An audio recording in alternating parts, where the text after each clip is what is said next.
Hi, everybody. Happy Friday. So, I just want to hop on here real quick and talk about a couple things. First things first, we are going to be having a Christmas in July sale starting tomorrow, July 25th, going through the end of the month, July 31st. So, that gives you about a week. We're going to be doing 25% off all new subscription packages for the first 3 months.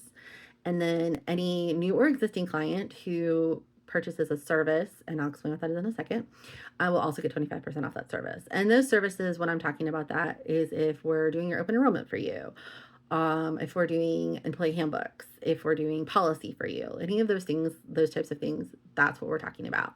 And then if maybe we're coming and doing training, there would be a 25% discount for that as well. So the code is going to be JSXmas25, and I'll put that right here.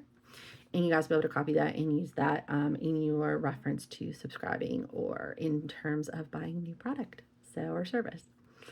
And then I just wanted to touch real quick about DE&I. And one of the things that I keep hearing is should we, shouldn't we, should we, shouldn't we? And I don't think it's just a should or shouldn't we. I think it's more of a question of ethics, right? Doing away with your DE&I practices or changing them because of the current climate is not necessarily the most ethical thing we could be doing, right? The best thing we could be doing.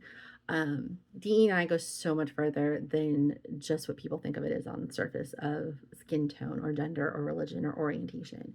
It extends further than that to socioeconomic status. It extends out to disability or ability and, workplace challenges. So when you talk about it, you're talking about almost everyone in some way or form. And I don't think anyone should ever suffer because of what's going on in the world around them, necessarily in the workplace, because we're too afraid to do what's right.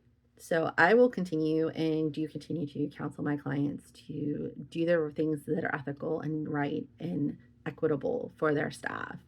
And that means, the person who interviews for that open position that has the best qualifications, skill set, background. And when I say background, I mean work background. Um, they have the best skill set in education, if that's what's required for the position, or certifications, even sometimes, depending on what you're doing. That's the person who should get the role.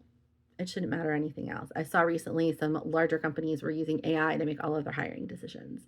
And they actually ended up getting in big trouble because AI kind of learns your behavior, whether you realize it or not. And any unconscious bias does creep into that. And so people were being discriminated against unintentionally, but it was still happening. And it was kind of like, oh my gosh, like this isn't this isn't infallible. And that's why I caution my clients, yes, AI is great to help you write those difficult emails, help you get wording right, help you generate cool graphics and art and that sort of thing, but it doesn't replace the reasoning and the ability to see beyond the surface that you have with your heart and your eyes.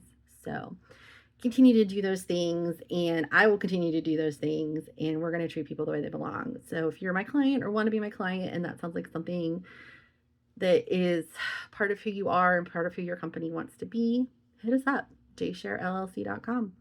And I hope you guys have a great weekend and a great summer, and we'll talk soon.